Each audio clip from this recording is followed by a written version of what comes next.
I composed the mele Kapua as a mele oipoipo. The term ipo in Hawaiian, it does umbrella the English concept of sweetheart or lover. But ipo has more to do with how you interact, how intimate you are with the person. And so ho'oipoipo can also mean to flirt, to make love, to be an ipo, to act like an ipo, to be romantically involved. It involves all of those concepts. So Kapua is a mele ho'oipoipo. Kapua is a famed shore break on the island of Oahu in the area of Waikīkī, just below Le'ahi, or what's now called Diamond Head. For the ipo that I'm referring to, their favorite spot is Kapua.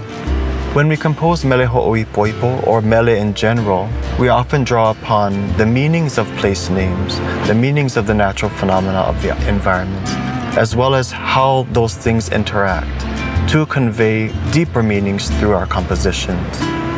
And so outwardly, Kapua appears to talk about the act of surfing. And one could possibly infer that the surfboard and the surfer are ipo in themselves. How intimately the surfer lays across their surfboard, of course.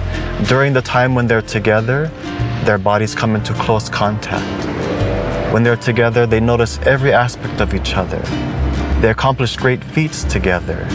There's a great excitement that they experience together. And so we can continue along that line.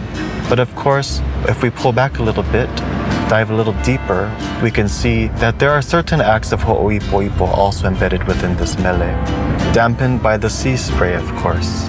It just sounds romantic. And it falls there under the shelter of Le'ahi, as I mentioned, also called Diamond Head today. Amidst the breeze of the Olau Niu, which even just looking it up in the dictionary, Olau Niu, it alludes to promiscuity and of course dizzied by the lover's acts.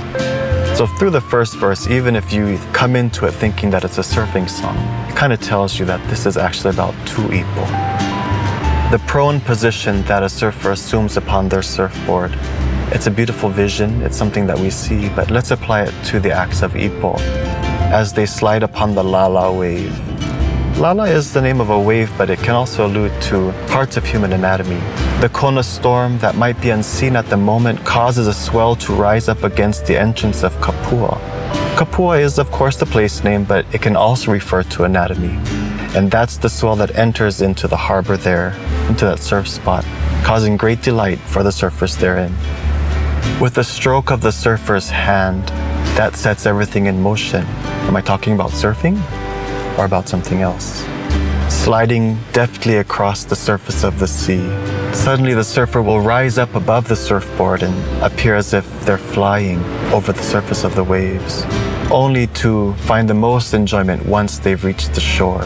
The last verse of this mele speaks about the sounds that the ocean makes.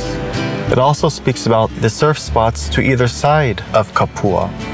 On one side you have Kaluahole, and on the other side you have Kaneloa. The sea of Kaluahole makes a moaning sound, or so says the song. On the other side of Kapua is Kaneloa, and it's said that the waters there ripple. And finally, the surf breaks upon the shores of Waikīkī. Of course, we know that Waikīkī means spouting water, and I'll just leave it at that.